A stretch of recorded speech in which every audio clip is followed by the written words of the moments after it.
This is Still Here, Still Queer. Now what? Your companion to queer midlife. I'm Dr. Paul Taylor-Pitt. I'm the author of Still Here, Still Queer. Now what? The book coming everywhere. 1st of October 2026. I'm already too hot. I mean, it's not even 9 a.m. on Monday morning, and this weather is homophobic.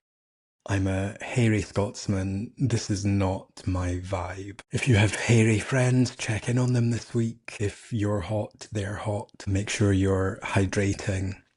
Um, yeah, I can't cope with heat. I don't mind heat when I'm lying by a swimming pool, like on holiday, but not when I have to walk around London or get on a tube. It's not okay. It's homophobic. Anyway, welcome to the podcast. This one might be a quick one because my brain is already too hot. But anyway, we'll just see what happens. I might actually stick to my 10-minute limit. Who knows? Let's see how that goes. As always, you can get in touch with us at the podcast. With us? I mean, it's just me, isn't it? I'm really not going to lie.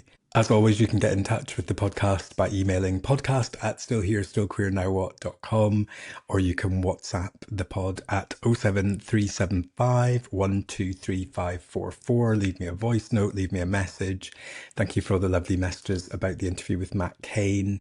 That was wonderful. I saw some comments on Instagram of people saying how cool it was to hear from Matt about his publishing journey, about how nice it is to be introduced to people on the podcast. So keep those comments coming and I'll keep the guests coming. We've got a lovely guest coming up this week. I wore this especially for my guest. My guest is a Margate person. Lior Locker has been on the podcast before. They've been interviewed in my book. They've been on a Soho House panel with me.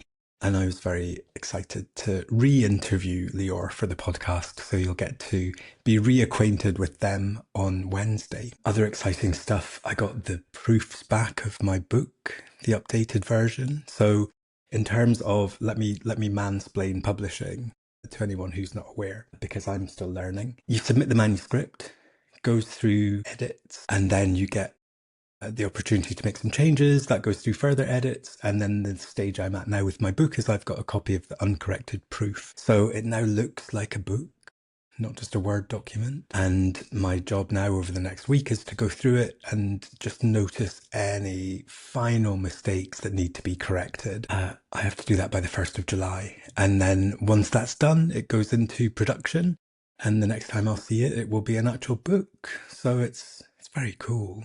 It was quite exciting over the weekend when it was Father's Day. I was like, oh, my little book is coming into the world and I can see it again and it's going to be real. Yeah, happy Father's Day to me. Oh, the heat. The heat is not doing well. Over the weekend, I went to a fantastic event that was organised by Deborah Francis-White and The Guilty Feminist as part of their Road to Gilead series.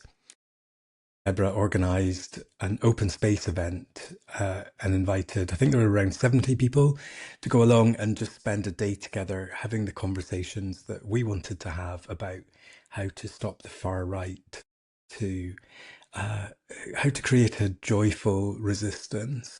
And I had a fantastic conversation. I held open a space called What Do We Want? Because I'm not really sure anymore, which was a queer inquiry.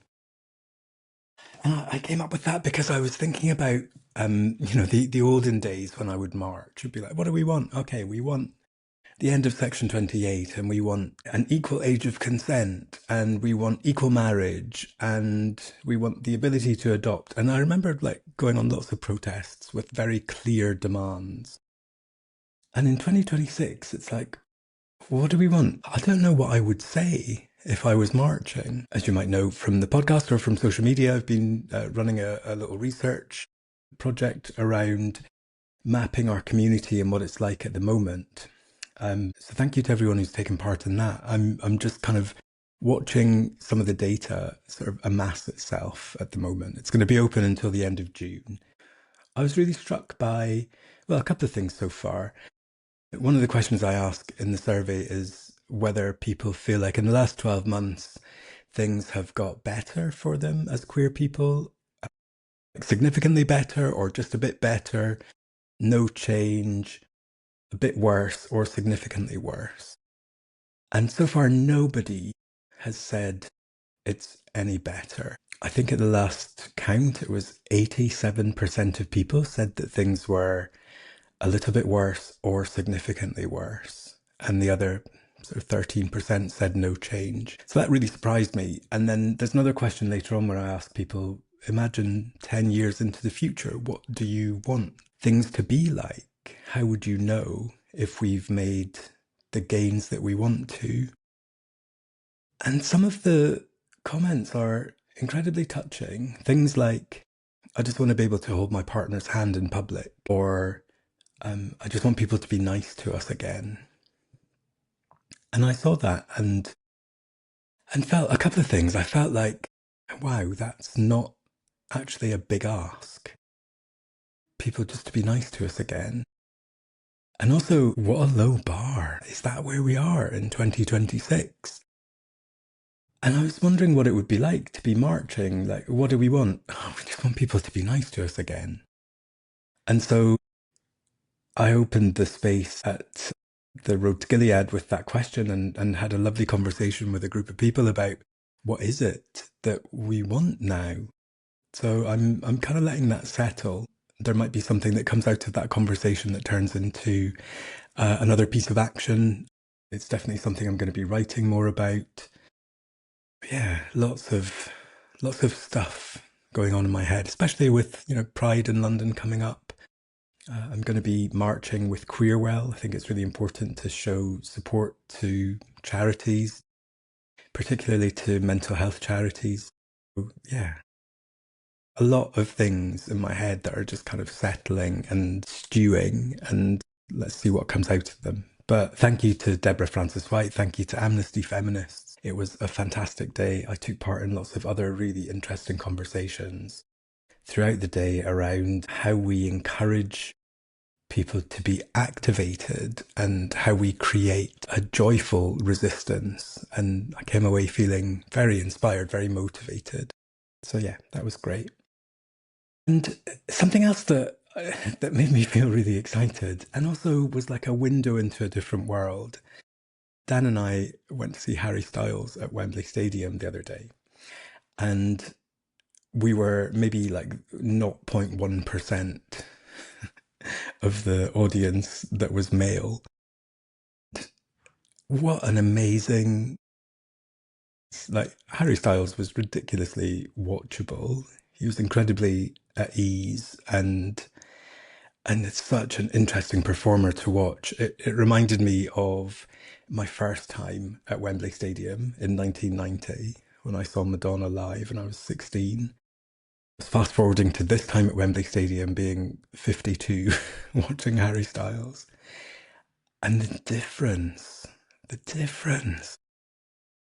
When you show up to see Madonna, you're kind of like, you're there because you're fortunate to be there. You're lucky to be in her presence. Harry Styles is the opposite. He's kind of like, thank you for letting me be here with you. Is everyone doing okay?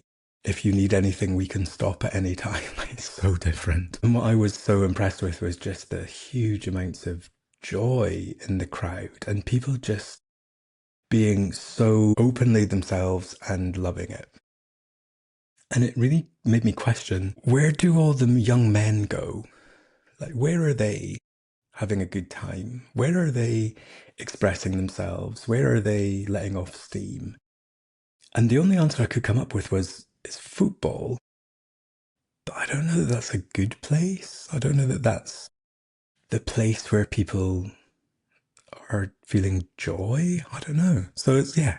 As you can tell, there's lots of thoughts in my head at the moment that aren't quite complete, that aren't quite finished, but they're going somewhere.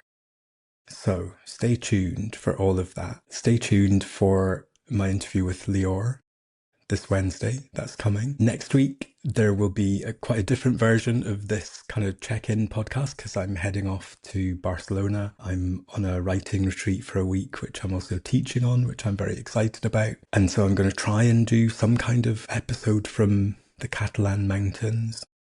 It may or may not work, but I've also got interviews programmed to come out while I'm away. So you'll still be able to check in on the feed and get some delicious queerness in your eyes and ears. You can also subscribe to my newsletter. If you go to stillhere.stillqueernowwhat.com/VIP, you can get updated with all of the news as it comes. I think I've done all right, actually. I think I've done not too bad considering it's already 21 degrees in this room. Good luck to anyone who's going to have a conversation with me later on today or for the rest of the week. Let's see how that goes. But thank you, as always, for tuning in. Thank you for listening. Thank you for being here. Yeah, stay hydrated, folks.